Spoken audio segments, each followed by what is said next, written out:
Hello, my name is Charlie Haffey. I am an elementary science teacher for the Norwood Public Schools. The title of today's show is Levers. The purpose question that we want to be able to answer by the end of this video and at the end of your work with levers in the classroom is, how do you make a load that is on a lever feel lighter? So let us take a look at a first class lever and a second class lever. We're not going to be looking at a third class lever in this little exploration. First class and second class levers share certain traits or characteristics that make them pretty easy to understand once you get the big picture. Here we have a first class lever.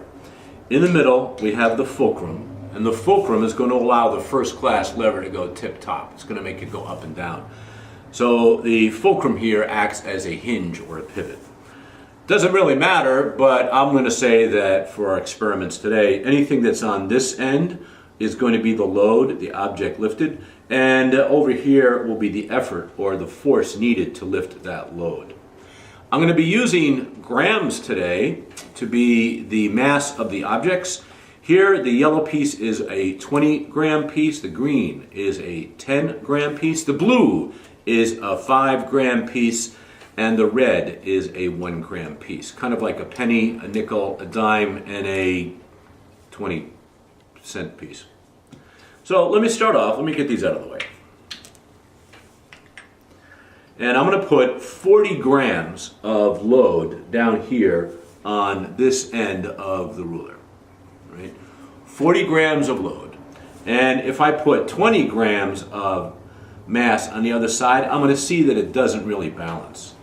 So 40 grams of load, 20 grams of effort. I add 10 more to make a total of 30. Then I add 5 more grams to make a total of 35. I'm going to add 5 more 1-gram pieces. And I want to find that when I do this, let me just get that right like that. You can see that this is pretty well balanced. If this was a seesaw, this would be how you'd want it to be. The grams on this side are pretty much balancing the grams on this side. And because I'm using popsicle sticks here, it's not the best fulcrum, but you can see the point. This is pretty well balanced. All right. So I'm going to actually just write this down on a little T-chart. When the distance between the fulcrum and the load is 25 centimeters, I'm going to need 40 grams to balance that load. Okay. Very simply, I'm going to take my effort off here, and I'm going to move my fulcrum down to the 20 centimeter mark. All right? And now I will put on 20 grams of effort on this side, and I still have 40 grams of load over here, and 20 grams is not enough to balance that out. So I'll add 10 more. Now I found out here that 30 grams is way too heavy, so I want to get as close as I can get. So let me just take this and sit it right on there. And actually, well, that worked out really well. I have 40 grams of load here, my original load. The fulcrum is 20 centimeters now away from the load, and the grams on the effort side are only 20 grams, which means that if I was pushing down on this lever here, my load would feel like it is half as heavy as it was before. That's pretty good. That's pretty good. 20 centimeters. And again, that's pretty much balanced. That's pretty good. If this was a seesaw, that'd be working out really well. So let me do this. Oh, got to write that down. So at 20 centimeters, I went from 25 and 40 grams down to a distance of separation for 20 centimeters and found out to be 20 grams.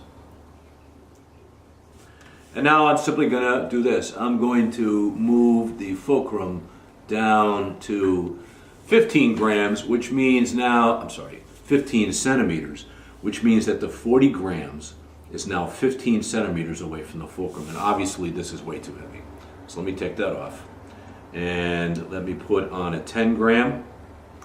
That's way too heavy too. Let's go to 5 grams. All right. So 5 grams is not enough to balance the 40 grams. So I'll go to 6 grams. That's pretty darn close. And 7 grams. All right, so the answer would really be someplace between 6 and 7. So let me just take this off. Well, actually, that works out well. Let me adjust this just right. And now that I have decreased the distance between the load and the fulcrum to 15 centimeters, my 40 gram load feels like it has a mass of 6 grams. Let me write that down. So the rule with a first class lever. We're going to keep the load and the effort on the ends, and the only thing we'll move is the part that's in the middle. If I move the fulcrum from the original 25 centimeter distance to the load, as I move the fulcrum closer to the load, as I decrease the distance between the load and the fulcrum, I decrease the effort that's needed to lift it. So now we understand that with a first class lever, in order to make the load feel lighter, all we have to do is take the load, which stays at the end of the first class lever, and the fulcrum, which can move. All we need to do to decrease the effort is to decrease the distance between the fulcrum and the load. Again, the fulcrum, the part of the lever, first class lever, that's in the middle, we can move that.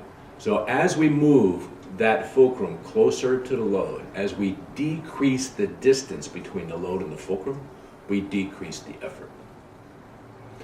When we look at the second class lever, something very interesting happens. We can make what we call an application. We can take what we learned from the first class lever and we can apply that to our exploration of the second class lever.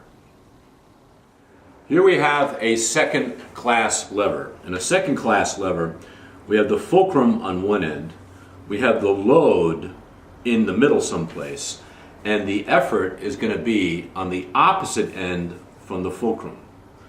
When we had a first class lever, we found that as the load went up, the effort would go down, or if the load went down, the effort went up. Here, we're going to find that the load and the effort are going to move in the same direction. The problem is that in order to lift this, the way we have it set up, we can't use the grams. Now, in class, what you're going to do is you're going to be using a spring scale.